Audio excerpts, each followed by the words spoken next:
जब लोग किसी अविश्वसनीय घटना के बारे में सुनते हैं तो वे इसे इत्तेफाक का नाम दे देते हैं। लेकिन कुछ घटनाएं इतनी रहस्यमयी होती हैं कि लोग ये सोचने पर मजबूर हो जाते हैं कि हो ना हो इस घटना के पीछे कोई कारण है, कोई अदृश्य ताकत है जिसने इस घटना को अंजाम दिया है। इस वीडियो में आप 10 ऐसे ही ऐतिहासिक संयोग जानोगे जिन पर शायद ही आप यकीन कर पाओ। नंबर 10, मार्क ट्वेन एक महान राइटर थे। 1835 में जिन दिनों मार्क ट्वेन पैदा हुए थे उन दिनों हैली का धूमकेतु तारा पृथ्वी से दिखाई दिया था। हैली का धूमकेतु हर 75 साल के बाद पृथ्वी से नजर आता है। 1909 में अपनी मृत्यु से 1 साल पहले मार्क ट्वेन ने यह कहा था कि वो धूमकेतु के साथ आए थे और धूमकेतु के साथ जाएंगे, और उन्होंने कहा था कि ये मेरे जीवन की बड़ी निराशा होगी अगर मैं धूमकेतु के साथ नहीं गया।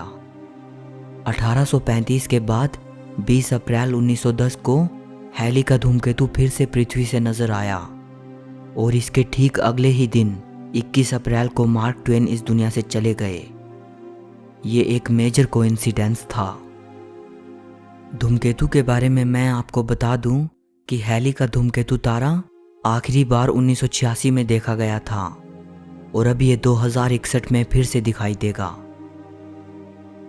नंबर 9, 29 सितंबर सन 1888 की रात 8:30 पर कैथरीन एडोव्स नाम की एक महिला लंदन की एक स्ट्रीट में नशे की हालत में पड़ी हुई थी। पुलिस उसे अपनी कस्टडी में ले लेती है। जब कैथरीन का नशा उतरता है और वो अपने घर जाने की हालत में होती है तो रात 1 बजे पुलिस उसे रिहा कर देती है।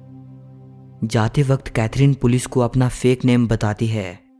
वो बताती है कि उसका नाम मैरी कैली है। अब उसी रात कैथरीन जब पुलिस स्टेशन से अपने घर की तरफ निकलती है तो रास्ते में उसका मर्डर हो जाता है। उसको मारने वाला लंदन का मशहूर serial killer Jack the Ripper था। कैथरीन को मारने के बाद जैक द रीपर एक और महिला को मारने के लिए निकलता है और वो उसे भी मार देता है। उस महिला का नाम था मैरी कैली।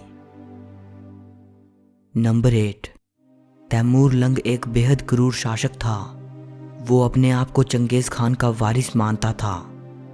20 जून 1941 को रूस के आर्कियोलॉजिस्ट्स ने उज़्बेकिस्तान में तैमूर लंग की कब्र को खोदकर निकाल लिया। तैमूर लंग की कब्र पर एक वार्निंग लिखी थी।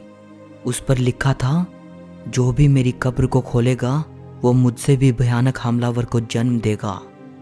सोवियत आर्कियोलॉजिस्ट्स तैमूर लंग की कब्र पर लिखी इस चेतावनी को अंधविश्वास मानकर अनदेखा कर देते हैं और वो कब्र खोल देते हैं। इसके बाद जो होता है वो सचमुच हैरान कर देने वाला था। कब्र को खोलने के ठीक 2 दिन बाद 22 जून 1941 को दुनिया के सबसे क्रूर तानाशाह एडोल्फ हिटलर सोवियत यूनियन के खिलाफ ऑपरेशन बारबरोसा को लॉन्च कर देते हैं।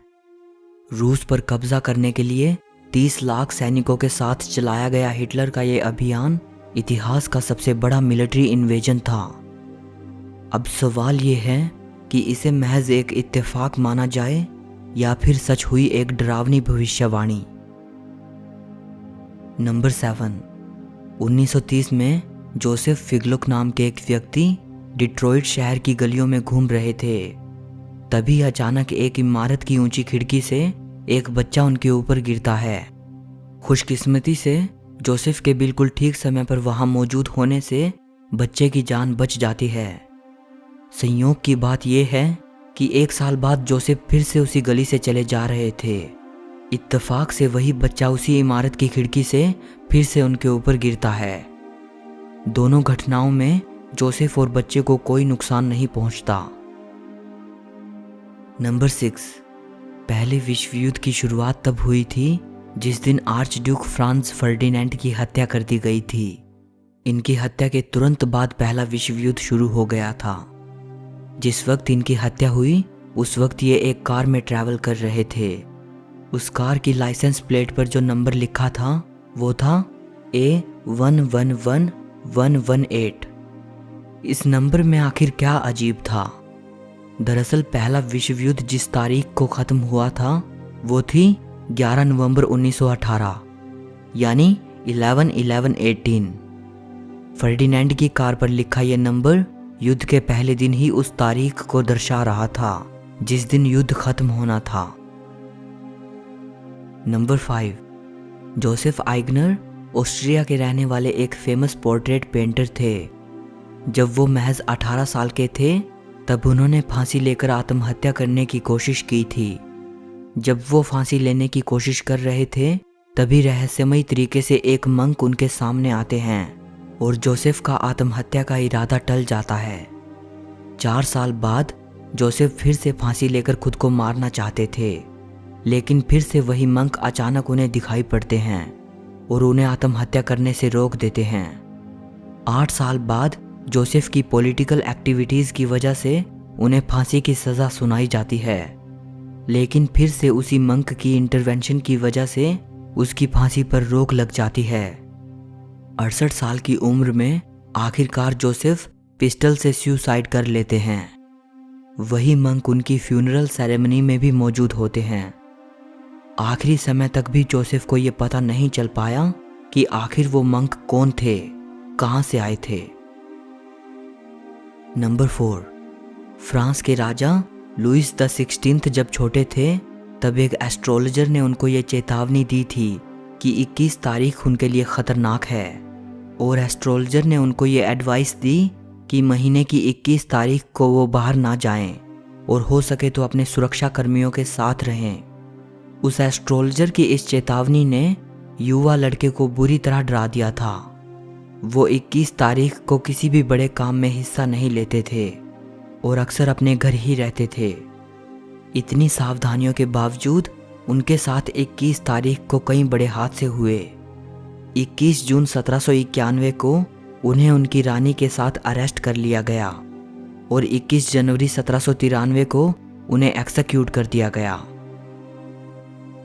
नंबर 3, अमेरिका के ओहायो स्टेट में 2 जुड़वा बच्चे पैदा हुए थे। दोनों भाइयों को जन्म से ही एक दूसरे से अलग कर दिया गया था, सो दोनों भाई बिना एक दूसरे की जानकारी के अलग अलग फैमिली में पले बढ़े। लेकिन जब वे बड़े हुए और एक दिन इत्तेफाक से जब उनकी एक दूसरे से मुलाकात हुई तो वे ये देखकर हैरान रह गए कि उन दोनों की जिंदगी में गजब की सिमिलैरिटीज थी। दोनों फैमिलीज ने अपने अपने लड़के का नाम जेम्स रखा था। वे दोनों बड़े होकर पुलिस ऑफिसर बने। दोनों की पत्नियों का नाम सेम था। दोनों का एक एक बेटा था और दोनों ने अपने अपने बेटे का नाम जेम्स एलन रखा था।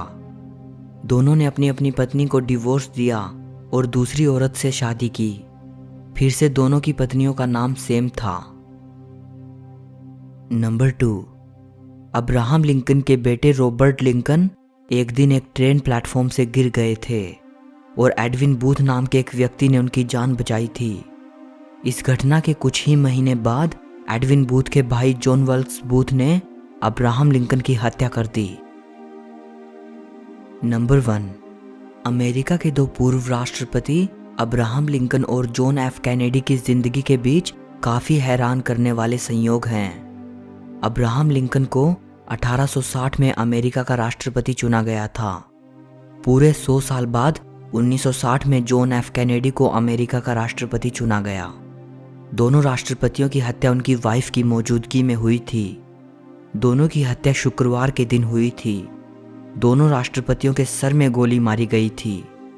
अब्राहम लिंकन के हत्यारे जॉन वेल्स बूथ का जन्म 1839 में हुआ था और जॉन एफ कैनेडी के हत्यारे ली हार्वी ओसवाल्ड का जन्म पूरे 100 साल बाद 1939 में हुआ था। इन दोनों हत्यारों को इनकी सुनवाई से पहले ही मार दिया गया था। सो इस वीडियो के लिए बस इतना ही। अगर आपको वीडियो अच्छी लगी हो तो लाइक और शेयर ज़रूर करना और हिस्ट्री से जुड़ी ऐसी ही वीडियो देखने के लिए चैनल को सब्सक्राइब करके घंटी को दबा देना। सो मिलते हैं अगली वीडियो में।